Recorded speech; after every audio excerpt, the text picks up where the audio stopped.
Hey everybody, this is Kevin. I just wanted to say something as we get closer to this election here in the United States. Um, Obviously, many of us have been watching and waiting, thinking that the rapture of the church would have happened by now. The fall feasts are done. We still wait, we still watch, we hope, but the election is looming very close on November 3rd. And it seems to me that if we're still here by that time, this country is going to go down one road or another. And it's either going to be a road towards socialism and authoritarianism, or it's going to be a road still going the same path we're going now, getting better economically again. But our spiritual condition of this country is really in bad shape, no matter what. The reason I'm making this video today is because there are many, or not many, but there are some Christians who have made comments saying that it's a sin to vote, that Christians shouldn't even be a part of the political process, shouldn't vote in elections. And they try to give scripture. A lady the other day made a comment on my other channel. Many of you may or may not know I have a channel where I deal with politics. And the comment was made that voting is a sin. That's all she said. And I said, well, can you tell me where in the scriptures that you get this from? So she came back with an answer saying Daniel 2:21. And I looked at Daniel 2:21, and it's not talking about voting whatsoever. Nothing about voting.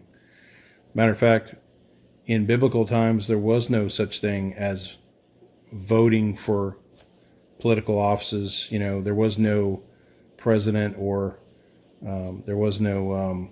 Now, there was a Senate in Rome, okay, but there was also the Caesar. And a Caesar was pretty much a king. So for the most part, what they had always had at that time back then were monarchies, okay, where you had kings and queens. What we have today, what we have in this country, in the United States of America, and some other countries have followed suit in trying to modeling themselves after our government. But as of the time when the U.S. Constitution was adopted, we have a system of government totally different than anything that they had before that time. And it's a system of government based on checks and balances. We have the executive branch, which is the president. We have the legislative branch that makes laws, and that's the two houses of Congress, the Senate, and the House of Representatives. And then we have a third branch, which is the judicial branch. At the top of the judicial branch is the Supreme Court, the U.S. Supreme Court. Okay? And all three of those have checks and balances against each other so that no one particular branch gets more powerful than the other two. Now, the presidency is very powerful, the executive branch. There is a lot of power vested in there, but not all power. But I will say this. I cannot find anywhere in Scripture that would tell me that as a Christian man that I should not take part in trying to select a leader that's going to be godly, or that's going to take us in more of a godly direction in our country.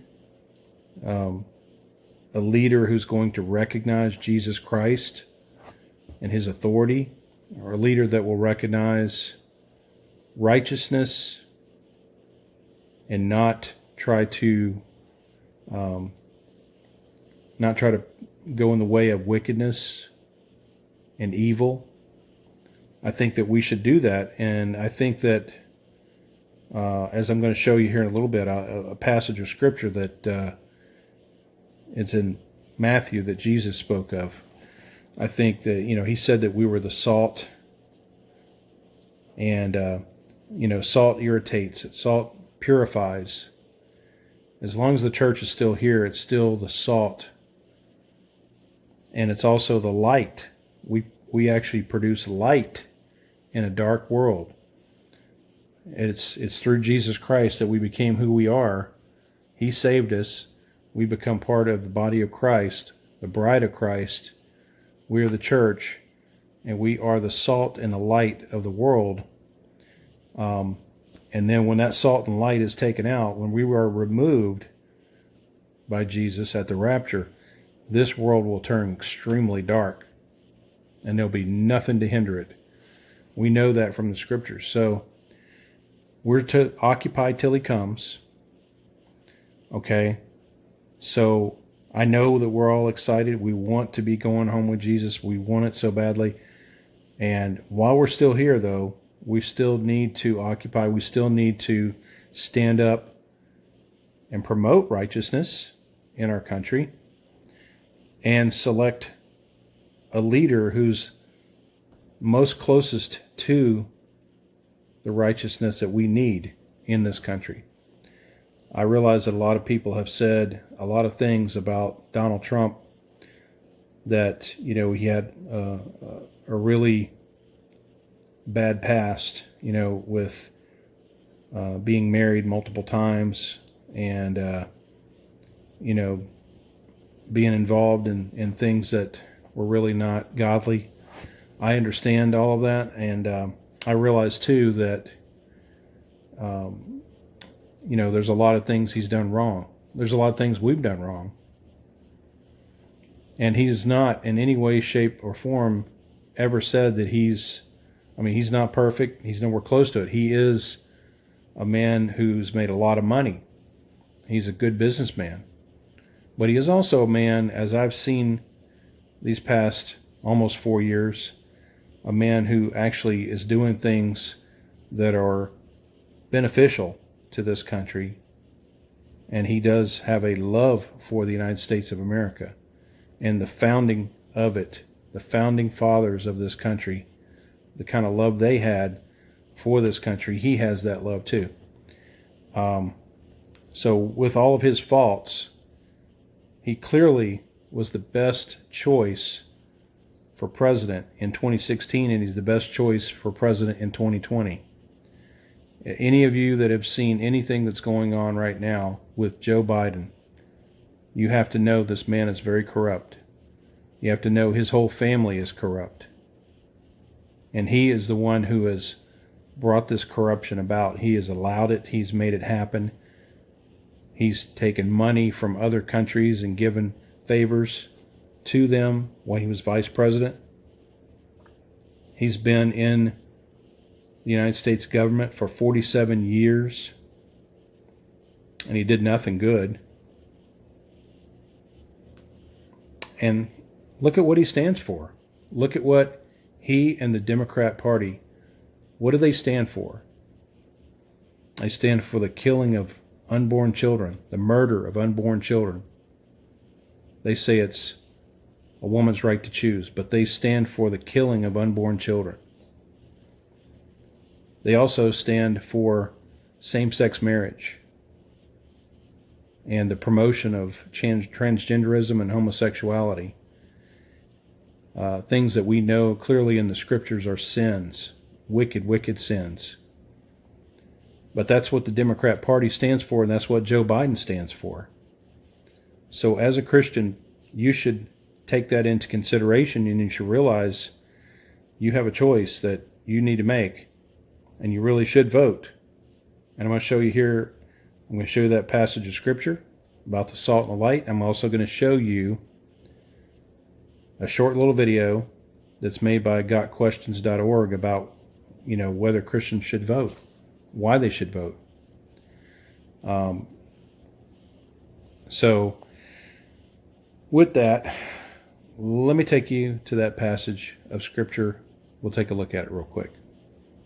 Okay, so this is Matthew chapter 5, starting in verse 13. Ye are the salt of the earth, but if the salt hath lost his savour, wherewith shall it be salted? It is henceforth good for nothing, but to be cast out and to be trodden under foot of men. Ye are the light of the world. A city that is set on an hill cannot be hid.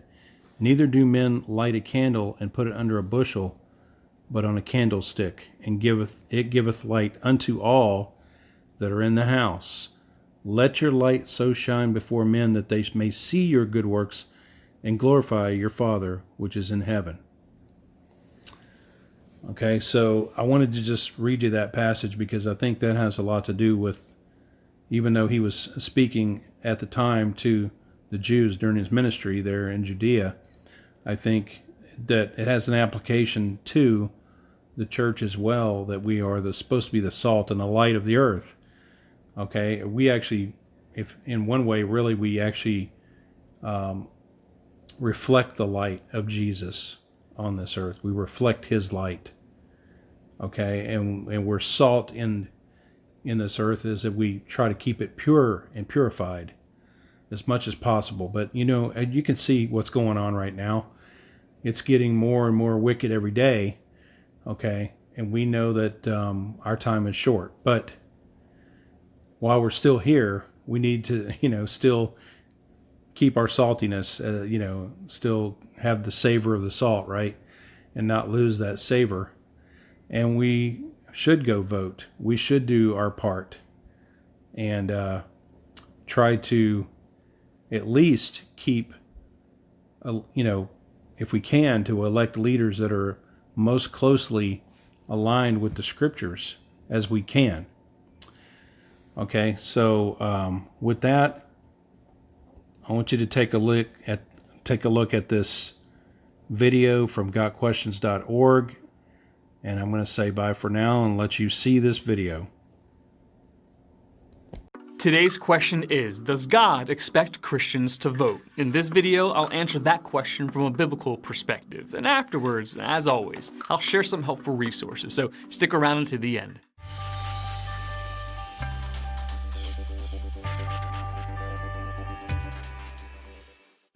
It is our contention that it is the duty and responsibility of every Christian to vote and to vote for leaders who promote Christian principles. God is most certainly in control, but that does not mean we should do nothing to further his will.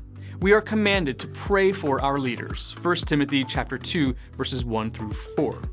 In terms of politics and leadership, there is evidence in Scripture that God has been displeased with our choices of leadership at times. See Hosea chapter 8, verse 4. The evidence of sin's grip on this world is everywhere. Much of the suffering on earth is because of godless leadership. Proverbs chapter 28, verse 12. Scripture gives Christians instructions to obey legitimate authorities unless it contradicts the Lord's commands. Acts chapter 5 verses 27 through 29 and Romans chapter 13 verses 1 through 7. As born-again believers, we ought to strive to choose leaders who will be themselves led by our Creator. 1 Samuel chapter 12 verses 13 through 25. Candidates or proposals that violate God's commands for life, family, marriage, or faith should never be supported. Proverbs chapter 14, verse 34. Christians should vote as led through prayer and study of both God's Word and the realities of the choices on the ballot. Christians in many countries in this world are oppressed and persecuted. They suffer under governments they are powerless to change, and governments that hate their faith and silence their voices. These believers preach the gospel of Jesus Christ at the risk of their own lives. In the United States of America, Christians have been blessed with the right to speak about and choose their leaders without fearing for themselves or for their families. In the USA, in recent elections, about 2 of every 5 of self-professed Christians took that right for granted and did not vote. About 1 in 5 self-professed eligible Christians are not even registered to vote. In our day and age, there are many who want to drive the name and message of Christ completely out of the public arena. Voting is an opportunity to promote, protect, and preserve godly government. Passing up that opportunity means letting those who would denigrate the name of Christ have their way in our lives. The leaders we elect or do nothing to remove have great influence on our freedoms. They can choose to protect our First Amendment right to religious freedom and the right to spread the gospel, or they can restrict those rights. They can lead our nation towards righteousness or towards moral disaster. As Christians, we should stand up and follow our command to fulfill our civic duties. Matthew 22, verse 21.